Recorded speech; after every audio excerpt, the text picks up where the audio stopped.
Hi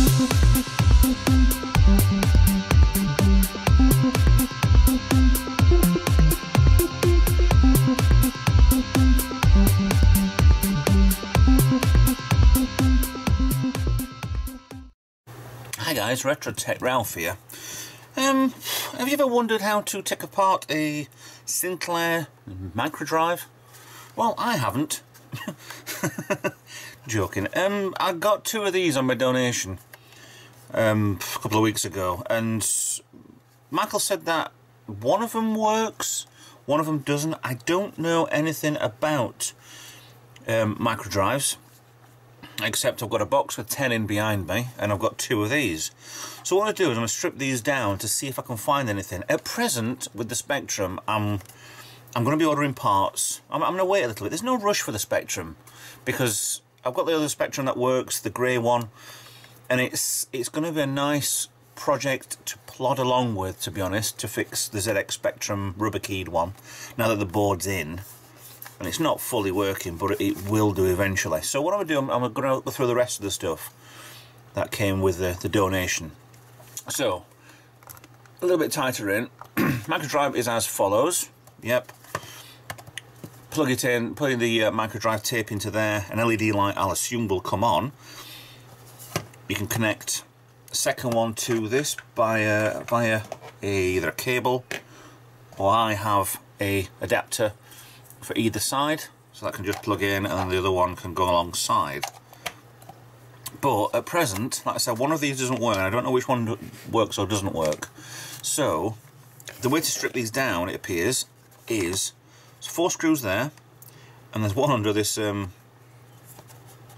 label here, which mine says 173. So you take those 4 off, that one off. Luckily, here's one I made earlier. So when you unscrew those 4 there, you get this panel comes off, which reveals to you a section there. This is supposed to be inside. I've already done this. There's a section that you need to push through, which then clips and unclips there. It's one of those little one with a tab.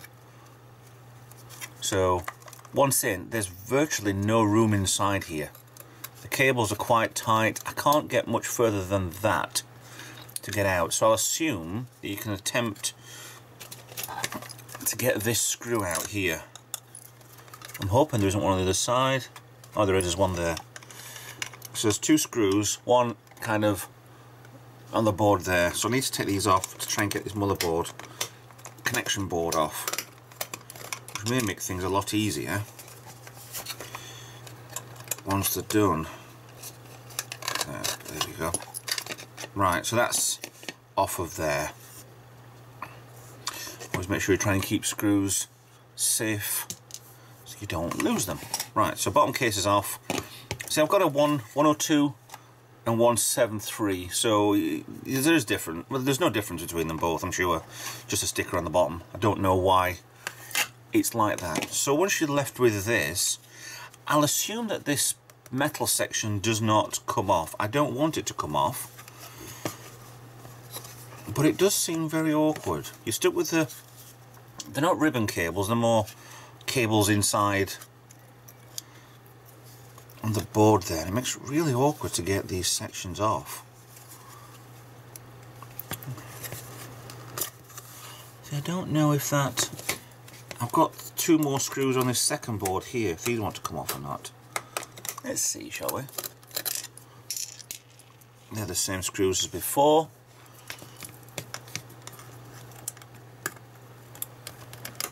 And I'm hoping I might find something wrong with this one, so it'll be the one that's broken. If not,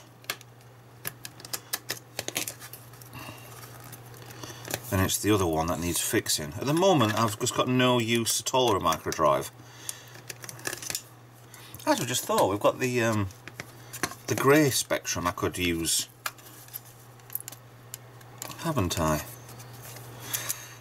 I'm not entirely certain this is correct, because it looks like there's a plastic section there which looks like it's got the full cassette gubbins in there, and I'm not sure how that will come out.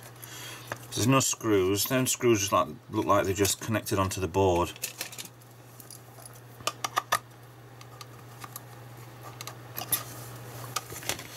The possibility that just lifts out. Oh, there's a... Ah, hello. No, no, that's not it. I thought there was a tab there that you pushed in, where it isn't. No.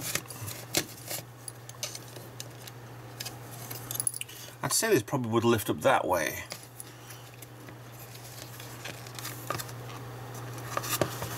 At the moment, I don't really know.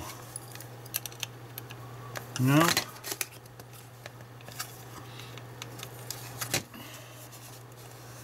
I don't want to take that off. That would be completely insane to think that it was constructed that way. Just to make it completely impossible to take a piece of without breaking it. I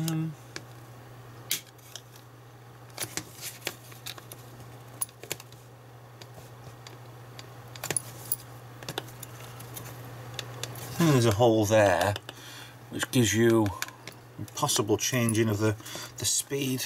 I don't know. I can't literally see anything else that would come off. It's loose on that side, it's not loose on the other. Perhaps the board's come out.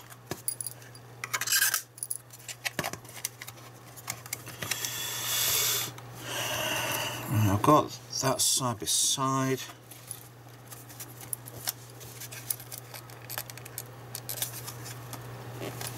I'm thinking this is probably glued in place.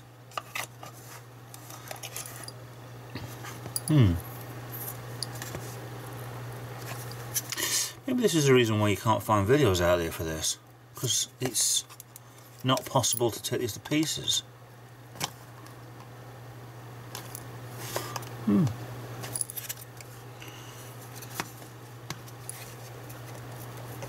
It's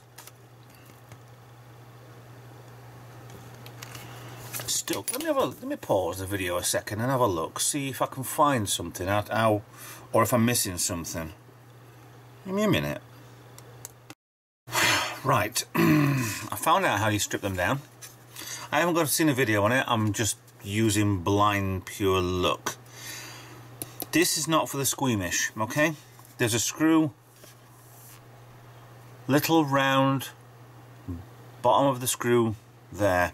You must remove this.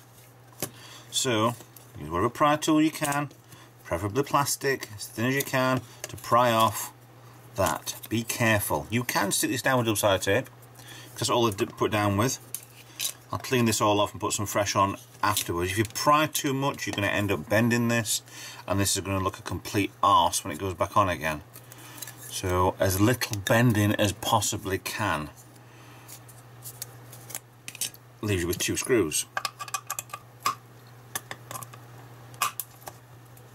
I knew there was something else holding it down. You just couldn't see it because it's covered.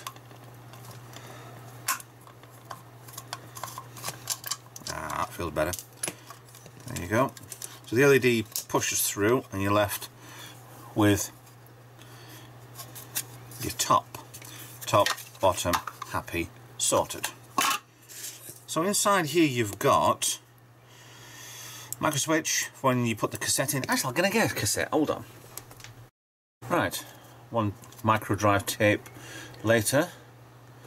I'll get you zoomed in a little bit so you can see better. Right, so you got your micro switch there. This comes out, leaves you with a tape. It's ridiculous. Click, so it'll obviously turn itself on.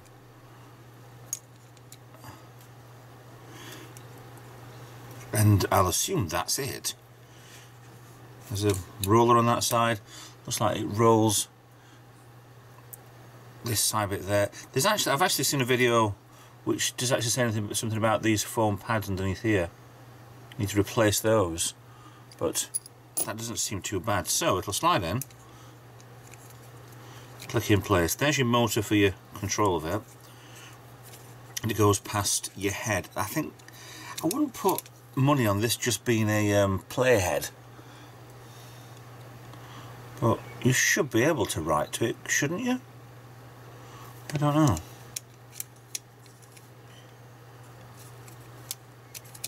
Or should you?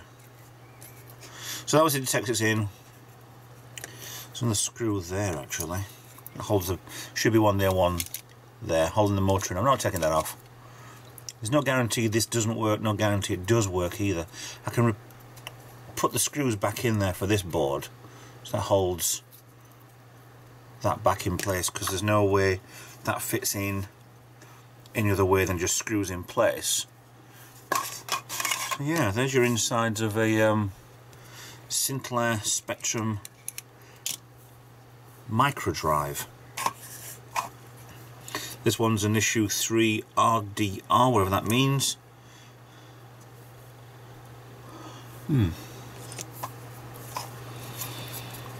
I kind of do hope this is the one that doesn't work, because I don't want to strip the other one down. But if I have to, it's got to be done. So obviously putting back together again is the same as. There's not much to these. A few diodes, capacitor. The capacitor look pretty fine anyway. Resistor there, resistors, main chip, which is, it's a Ferranti ULA 2G007E8349. Power regulator, not actually attached to anything, which is a bit strange for a power regulator. There'll be a heat sink attached to that. Let's click for micro switch. Motor seems free. Whether or not it's actually working or not is a different matter. Yeah, that's all your Microdrive is.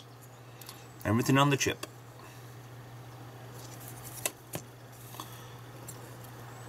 Now I'm going to put this back together again. Probably minus that. That'll be another day. So I'm going to need to strip this off. Make sure it's completely flat so it doesn't look a complete tit. It doesn't look bad actually. So yeah, that's how you get inside. Give me 5 minutes and I'll put this back together again and see if it all works fine or not. Case is back together again just to prove it's a 102. It's in properly. Don't understand why that label's underneath that part, and it's the other one, it's over the bottom hole. Maybe this is the one that is knackered.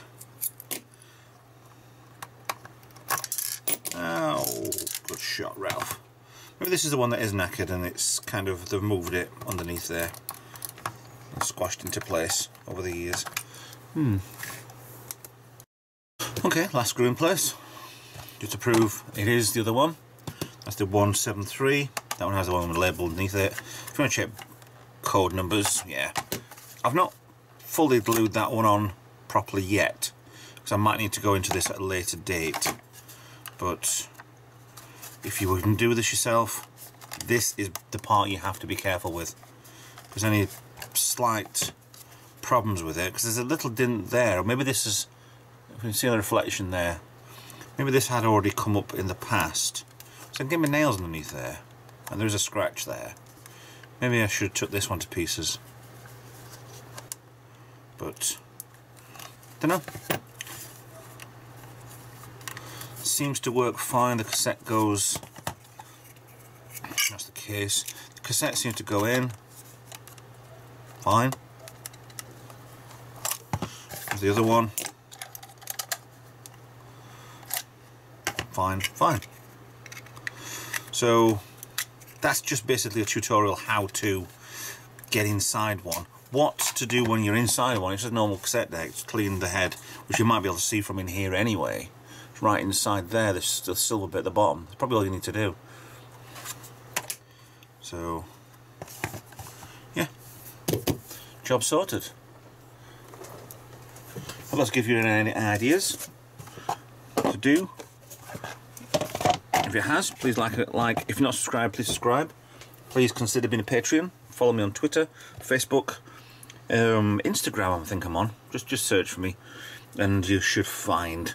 And I'll see you guys next video. Bye for now.